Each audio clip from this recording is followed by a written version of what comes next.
J'imagine que tout est OK.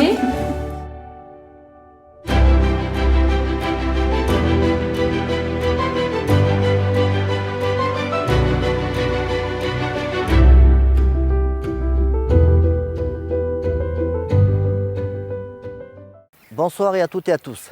Je suis très heureux d'être parmi vous aujourd'hui à Marchastel. Le TCP, c'est prendre le temps de découvrir le Cantal autrement, c'est cultiver la convivialité à chaque instant, c'est aimer le partage de jolis moments sur les chemins verts de notre département. Pour cette nouvelle édition estivale, je vous souhaite de belles randonnées sur nos magnifiques sentiers. Et par ces quelques mots, je remercie très chaleureusement non seulement nos accompagnants, mais aussi toutes les communes et l'ensemble de leurs bénévoles qui contribuent à la réussite de chaque journée. Bel été à vous tous et au plaisir de vous rencontrer sur les étapes du TCP.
Oui, bonjour, je me présente, on est le GAEC des Moulins.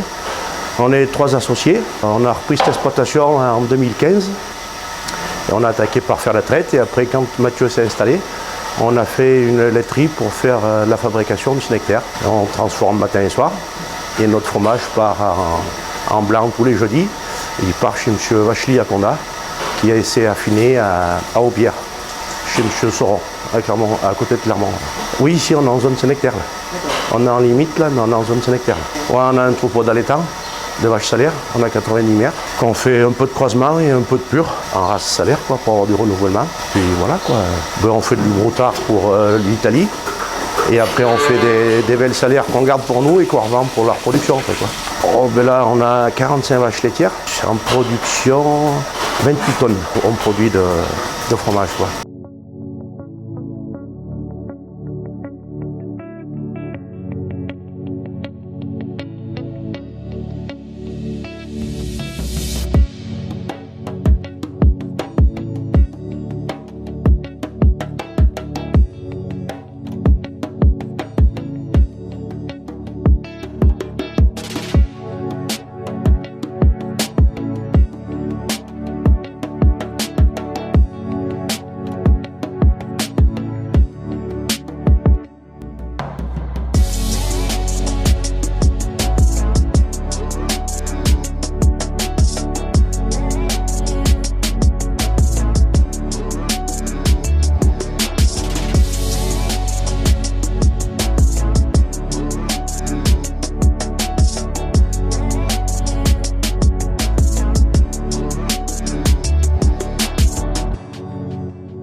Bonjour, je suis Madame Zanata, voilà, je tiens le bar-restaurant de Marchastel qui s'appelle l'Escapade et ça fait 28 ans maintenant que je suis en place. J'ai acheté en 95 et on pensait que ça ne marcherait pas, puis si, ça marche de mieux en mieux. Et bon, moi je fais de la cuisine traditionnelle et voilà, et ça plaît aux gens. Je ne fais pas la carte, parce que à Marchastel c'est impossible. Et puis je suis ouverte 7 jours sur 7. Bon, on se donne quand même des moments de pause, mais pas longtemps, j'aime pas, voilà. Oui, on a connu beaucoup d'anciens qui ont disparu maintenant. Et puis oui, on voit l'évolution, mais bon, on travaille peut-être pas pareil qu'il y a 28 ans. Bon, c'est pas toujours facile. Bon, il y a eu le Covid qui a pas arrangé la chose. Mais mes clients m'ont pas abandonné, ils sont bien revenus et contents d'être revenus. Voilà, et bon, moi je fais beaucoup la cuisine traditionnelle. Et puis quand on me demande en auvergnat, je fais la ligo, la truffade. Comme ce soir, j'ai des clients pour un chou farci. Voilà. Oui. Des fois je demande ce qu'ils préfèrent manger, voilà. Et je fais des fois le menu en fonction de ce qu'ils me demandent. Ou quand j'ai une pleine salle, non, comme la semaine du lundi au vendredi, je fais le menu du jour. Voilà. Et après, quand c'est des repas de famille et tout ça, on voit avec eux, je leur propose des menus et voilà, ils choisissent. Et après, s'il y a des gens qui se rajoutent, ils ont le menu que les gens ont choisi. Mais bon, je vois demain, j'ai 2 tables et c'est pareil là. Les dames, les premiers ont choisi et ils m'ont dit c'est parfait, changez rien. Donc voilà. Projet maintenant, non, à 58 ans. Avant j'étais un petit peu inquiète, savoir si ça marchait pas, qu'est-ce que je ferais. Mais bon, maintenant je suis pas inquiète. Si je vois que ça marche pas, moi j'arrête et j'aurais aimé avant ma retraite connaître d'être salarié. Voilà.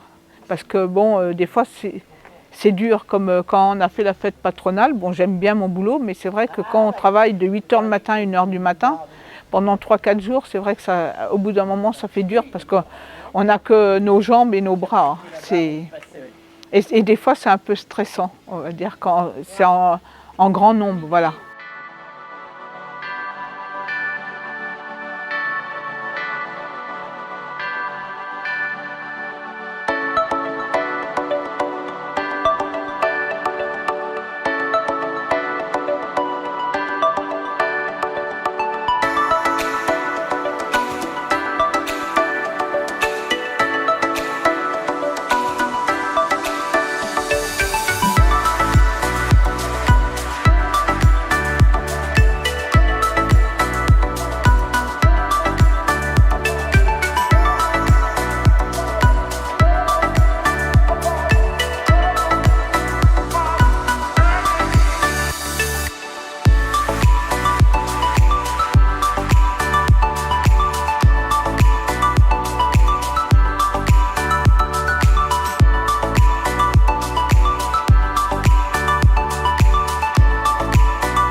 Agnès et Gilles. On est originaire, en ce qui me concerne, du Doubs, Agnès, ouais, des Vosges. Nous avons travaillé sur le pays de Montbéliard dans le 25. Et puis à l'âge de la retraite, on avait envie de verdure, de calme et puis de gens sympas.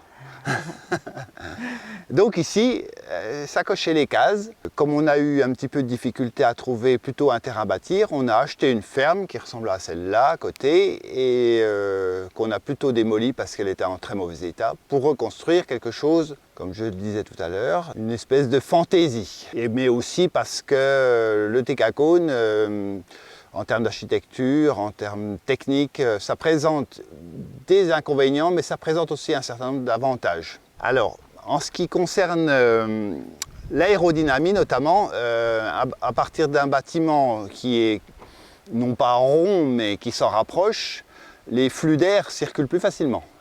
Donc aujourd'hui, puisqu'on parle beaucoup d'économie d'énergie, c'est un atout précieux. Il y en a d'autres, notamment par exemple la surface égale un décagone ou une surface ronde est plus logeable. Il y a plus de une surface habitable plus grande. Ça fait moins de façades, donc moins de façades exposées au mauvais temps, un petit peu plus de toiture. Techniquement, c'est compliqué. Alors ça s'annonçait pas très bien, en effet. Et puis, ce qui était un inconvénient, c'est transformer un petit peu en avantage parce que pour tout ce qui était des corps de métier qu'on ne gérait pas nous-mêmes, les artisans, curieux de notre projet, ont souhaité pour un certain nombre participer à sa construction parce que pour eux c'était aussi quelque chose de motivant, un challenge comme disait Catherine. Voilà. Ah, pourquoi? Parce que la région est jolie, il y fait bon et pas trop chaud, on fuit la chaleur, vu ce que nous annoncent les météorologues, on préfère aller à une région plus tempérée. Et puis aussi parce que, on le disait tout à l'heure, les gens sont très sympas ici. On a été très très bien accueillis.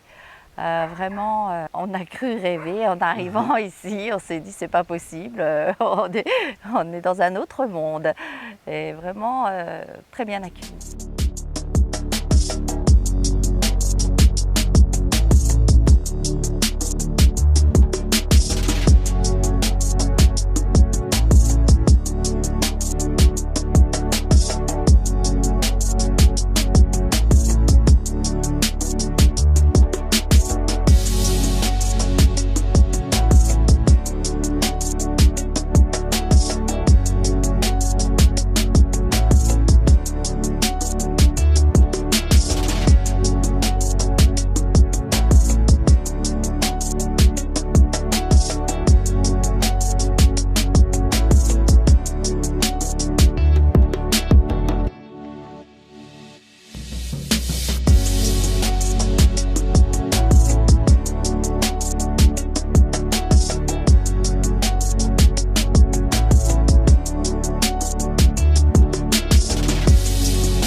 Donc quand j'étais gosse, donc j'allais avec le grand-père pour aller aux ruches, et puis pendant quelques années. Et puis après, bon, le travail professionnel, donc on n'avait plus de ruches. Et puis, quand on était en retraite, eh ben, donc on a essayé de reprendre quelques ruches. Et puis donc, parce que on aime ça, mon épouse aussi. Alors donc, on a quelques ruches qui se... Voilà, on est des apiculteurs, des papiculteurs. Bon, par contre, on a eu beaucoup de problèmes avec le frelon asiatique. Et si des agriculteurs m'écoutent, il faut faire attention à ne pas balancer des pesticides sur les haies, sur les trucs comme ça, parce que c'est une catastrophe. C'est une catastrophe. Et donc, si on n'a plus d'abeilles, la vie existe. Ça n'existe plus. Hein. Voilà, c'est à peu près ça. Puis bon, on aime ça de faire nos petites miels un petit peu pour la famille, voilà, c'est tout. Hein. Bon, mais c'est pas du commerce. Hein. C'est pas du commerce, c'est simplement pour se faire plaisir. Voilà. Les cadres, chaque ruche a quelques cadres. Des réhausses. Si on a une vingtaine de cadres pleins, c'est une très bonne année pour nous. Voilà, c'est tout.